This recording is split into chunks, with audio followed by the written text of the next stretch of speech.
শুরু করছি আজকের গল্প মঞ্জিল সেনের লেখা চাঁদনি রাতে। দাদুকে ঘিরে বসেছে নাতি নাতনিরা। গল্প বলো দাদু, ভূতের গল্প। সর্বনাশ! দাদু আঁতকে ওঠেন। বলিস কি, এই ভর সন্ধে ভূতের গল্প শুনতে নেই। রাত্রিরে ভয়ে ঘুম হবে না। কখনো না, সরবে প্রতিবাদ করে ওঠে বাচ্চার দল। ভূতের গল্প তো সন্ধেবেলাতেই জমে দাদু, বলল টুটুল। তাছাড়া আমরা বড় হয়েছি না। বড় হয়েছ, তাই তো। দাদু ভালো মানুষের মতো বলেন। কত বয়স হলো তোমার দাদু ভাই? কেন, আমি এবার 12 পড়ব না? টুটুল চোখ দুটো বড় বড় করে জবাব দিল। আমি ওর থেকে মাত্র 1 বছরের ছোট, বলে ওঠে কাকুন। সবাই যে যার বয়স বলতে শুরু করে। কারুর 10, কারুর 9, কারুর 8। সত্যি তো, তোমরা সবাই বড় হয়ে গেছো দেখছি। দাদুর 2 চোখে কৌতুকের হাসি। এত বড় হয়ে গেছো আমি বুঝতেই পারিনি। তুমি বুড়ো হয়ে গেছো কিনা তাই কিছু মনে থাকে না তোমার। 8 বছরের বাবলি রায় দিল। নাও, এবার একটা ভালো ভূতের গল্প বলো। ভূতের গল্প, তার উপর আবার ভালো? দাদু যেন একটু মুশকিলে পড়েন। বাচ্চারা তাড়া দেয়। আচ্ছা শোনো, তবে ভয় পেলে আমাকে কিন্তু দুষতে পারবে না পরে। না না, সমস্বরে বলে ওঠে বাচ্চার দল। সে আজ অনেক দিন আগের কথা। দাদু গড়গড়ার নলে কয়েকটা টান দিয়ে শুরু করলেন। আমি তখন মাত্র কলেজে ঢুকেছি। কত আর বয়স, টুটুলের চাইতে 5-6 বছরের বড় হব। তখন দিনকাল এত খারাপ ছিল না। জিনিসপত্র অনেক সস্তা ছিল। 3-4 টাকায় 1 মণ চাল পাওয়া যেত। দাদু এমন বানিয়ে বলতে পারে। কাকুন বলে ওঠে। আজই রঘু মাকে বলছিল চালের কেজি 10 টাকা হয়ে গেছে। দাদু হেসে বলেন, না দিদি ভাই, আমাদের সময় চালের মণ 3-4 টাকাই ছিল। আমরা কি চালের দামের গল্প শুনতে বসেছি? ঝংকার তুলল বাবলি। আহা, আমি তো এখনো গল্পে আসিনি, মৃদু প্রতিবাদ করলেন দাদু। তখন দিনকাল ভালো ছিল। জিনিসপত্র পাওয়া যেত। লোকের অবস্থাও সচ্ছল, মানে জমি জমা টাকা পয়সা ছিল।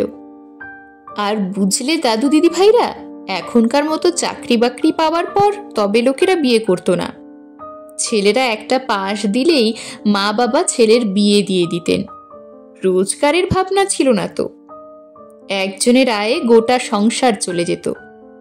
আমারও তাই হলো। বিয়ে হয়ে গেল। রাঙা টুকটুকে এক বউ। ও মা! বাবলি গালে হাত দিল। দাদুর আবার রাঙা টুকটুকে বউ? আহা, দাদু কি চিরকালই বুড়ো ছিল নাকি? বিজ্ঞের মতো বলল টুটুল। বাবলি সহজে হার মানবার পাত্রী নয়। বলল, তবে কোথায় গেল দাদুর সেই বউ? কি বোকা মেয়ে! এবার বলে উঠল কাকুন। দিম্মাই তো দাদুর বউ। ও মা! বাবলির গলায় রাজ্যের বিস্ময়। দিম্মাই সেই রাঙা টুকটুকে বউ? তোদের জন্য আর ভূতের গল্প শোনা হবে না, একটু অধৈর্য গলায় বলল টুটুল। দাদু, তুমি গল্প বলো। হ্যাঁ। গড়গড়ার নলে আবার কয়েকবার ঘন ঘন টান দিয়ে দাদু শুরু করলেন। তোমাদের দিম্মার তখন কতই বা বয়স, এই কাকুনের মতো কি 2-1 বছরের বেশি। ও মা! বাবলি আবার গালে হাত দিল। এতটুকুন বয়সে দিম্মার বিয়ে হয়েছিল? হ্যাঁ দিদি ভাই। দাদু বাবলিকে কোলের কাছে টেনে নিয়ে বললেন, তখন যে তাই নিয়ম ছিল। দাদু, ভূতের কথায় আসছো না কেন? তারা দিল টুটুল। এই যে এবার আসছি, তাড়াতাড়ি বললেন দাদু। বিয়ের পর তোমাদের দিম্মা বাপের বাড়ি থেকে গেলেন। ঠিক হলো 1 বছর পর আমাদের বাড়ি আসবেন। আমি চলে গেলুম কলকাতায় কলেজে পড়তে। পুজোর ছুটির দিন কয়েক আগে আমি দেশের বাড়ি যাব। আমার শ্বশুর বাড়ি মানে তোমাদের দিম্মার বাপের বাড়ির পথেই পড়বে। আমি দিম্মার বাবার কাছে চিঠি লিখলুম যে আমি যাচ্ছি, 2 দিন ওখানে থেকে বাড়ি যাব।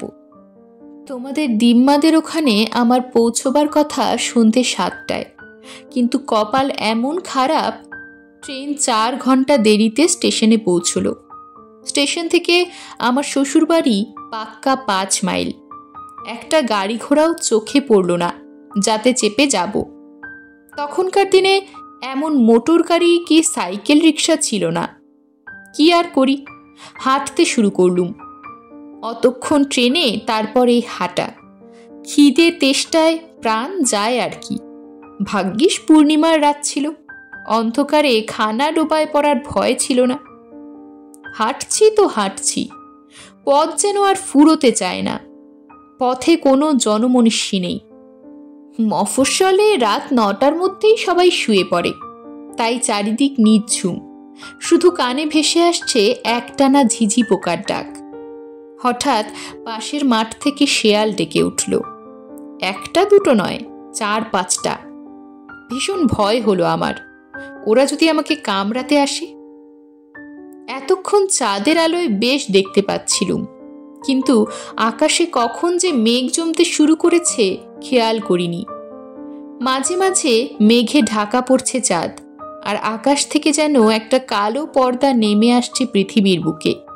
সেই অন্ধকারের বুক চিরে দপদপ করে জ্বলে উঠছে আলেয়ার আলো, মাঝে মাঝে যেন এগিয়ে আসছে। শ্বশুরবাড়ি যাবার আনন্দে ভয় ডরের কথা মনে আসেনি। এবার কিন্তু যত রাজ্যের ভয় আর চিন্তা আমাকে যেন পেয়ে বসল। নির্জন পথ, আলো আধারি দুপাশে, বড় বড় মাঠে শেয়ালের আনাগোনা, সবকিছু মিলিয়ে একটা যেন ভুতুরে আবহাওয়া। একবার চাঁদ মেঘে ঢাকা পড়েছে। এমন অন্ধকারে দেখলুম আমার কয়েক হাত দূরে মাটি থেকে খানিকটা ওপরে 2টো জলজলে চোখ আমার দিকে তাকিয়ে আছে। আমার সারা গায়ে কাঁটা দিয়ে উঠল। থমকে দাঁড়ালুম। পর মুহূর্তে মেঘ কেটে চাঁদ দেখা দিল, আর চাঁদের আলোয় দেখলুম একটা শেয়াল পথের মাঝখানে দাঁড়িয়ে আমাকে লক্ষ্য করছে। অন্ধকার কেটে যেতেই ওটা খ্যাক খ্যাক করতে করতে ছুটে চলে গেল। আমি এবার দৌড়তে শুরু করলুম। দিম্মাদের বাড়ির কাছে যখন পৌঁছলুম তখন গভীর রাত। মনে আবার সাহস ফিরে এলো। যাক, আর ভয় নেই, পৌঁছে গেছি। তোমাদের দিম্মার বাপের বাড়ি অনেকটা জায়গা নিয়ে, মস্ত বড় একটা বাগান। সেই বাগানের শেষ মাথায় বাড়িটা, সবটাই বাঁশের বেড়া দিয়ে ঘেরা। আগেই বলেছি, নিশুতি রাত, টু শব্দটি নেই। চারিদিকে কেমন যেন একটা ছমছমে ভাব। দিম্মাদের বাড়িটাও অন্ধকার, সবাই ঘুমিয়ে পড়েছে। ভেবেছে কোনো কারণে আমি হয়তো রওনা হতে পারিনি। বাঁশের গেট খুলতেই ক্যাচ করে একটা শব্দ হলো। আমি চমকে উঠলুম। একটু থেমে আমি আবার হাঁটতে শুরু করলুম। হঠাৎ একটা প্যাঁচা বিচ্ছিরিভাবে ডেকে উঠল মাথার ওপর, আর আমি থমকে দাঁড়ালুম। সমস্ত শরীর যেন হিম হয়ে গেল। একটু দূরে একটা পেয়ারা গাছের নিচে সাদা মতো কি যেন একটা দাঁড়িয়ে আছে।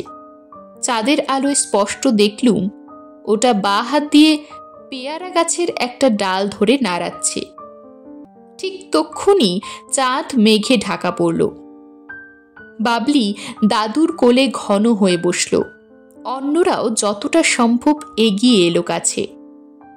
আমিও কাঠ হয়ে দাঁড়িয়ে রইলুম। কে ও? মানুষ না অন্য কিছু? আমার বুকের ভেতরটা যেন লাফাতে শুরু করেছে। আবার মেঘ সরে গেল। এবার চাঁদের আলোয় দেখলুম যে দাঁড়িয়েছিল সে ধেই ধেই করে নাচতে শুরু করেছে। আনন্দে যেমন মানুষ নাচে তেমনি।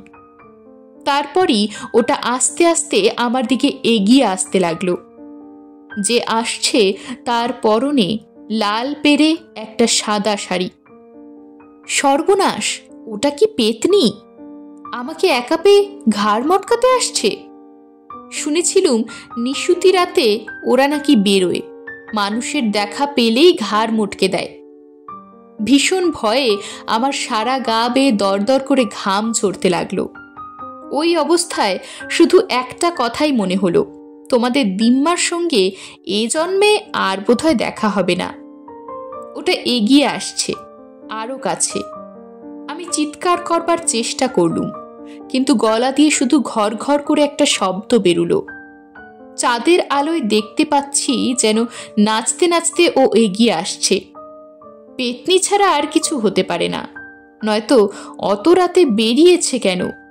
নিশ্চয়ই মানুষ শিকার পেয়ে আনন্দে নাচছে। হঠাৎ দাঁড়িয়ে পেতনিটা হাতছানি দিয়ে আমাকে ডাকতে লাগলো। আমার বুকের ভেতর যেন বরফ গলা একটা সরু স্রোত বয়ে গেল। গল্পে পড়েছিলুম ওরা নাকি হাতছানি দিয়ে মানুষকে কাছে ডাকে, তারপরেই মোটকে দেয় ঘাড়। আমি নড়ছি চড়ছি না দেখে ওটা আরেকটু এগিয়ে এলো। এবার স্পষ্ট দেখলুম ও হাসছে, ঝকঝকে দাঁত বার করে হাসছে। ওই দাঁত দিয়েই কি আমার ঘাড়ে কামড় বসাবে? কি করে যে তখনও দাঁড়িয়েছিলুম জানি না। পেতনিটা যখন প্রায় খুব কাছে এসে পড়েছে, তক্ষুনি আমার ভুল ভাঙল। ও হরি, ওটা পেতনি নয়, তোমাদের দিম্মা আমার সামনে দাঁড়িয়ে ফিক ফিক করে হাসছে। ও মা, বাবলি বলে উঠল, দিম্মাকে তুমি এতক্ষণ পেতনি ভেবে ভয় পাচ্ছিলে? শুনলে তো দিম্মা দাদুর কাণ্ড। কিন্তু দিম্মা নাচছিল কেন? কাকুন বলে উঠল, আরে বুঝলি না দিদি ভাই। দাদুর মুখ কৌতুকে হাসিতে ভরে যায়। অনেকদিন পর বরকে দেখে আনন্দে নাচছিল তোদের ছোট দিম্মা। তুমি বা দিম্মা অত রাত্রিরে বাইরে অমন করে দাঁড়িয়েছিলে কেন? দাদু তো ভয় পাবেই। টুটুল দাদুর পক্ষ নেয়। হ্যাঁ দিম্মা, অত রাত্রিরে কেন দাঁড়িয়েছিলে তুমি? প্রশ্ন করল কাকুন। তোমার কি ভয় ডর নেই? ওদের দিম্মা এতক্ষণ পুজো করছিলেন। তিনি উঠে দাঁড়িয়ে আসনটা ভাঁজ করে তুলে রাখতে রাখতে গম্ভীর মুখে জবাব দিলেন, ভূতের সঙ্গে দেখা হবে বলে দাঁড়িয়েছিলুম। এরকমই আরো সব গল্প পেতে চ্যানেলটিকে সাবস্ক্রাইব করে দেবেন। আর গল্পটি যদি ভালো লেগে থাকে তাহলে লাইক, শেয়ার আর কমেন্ট করে দেবেন।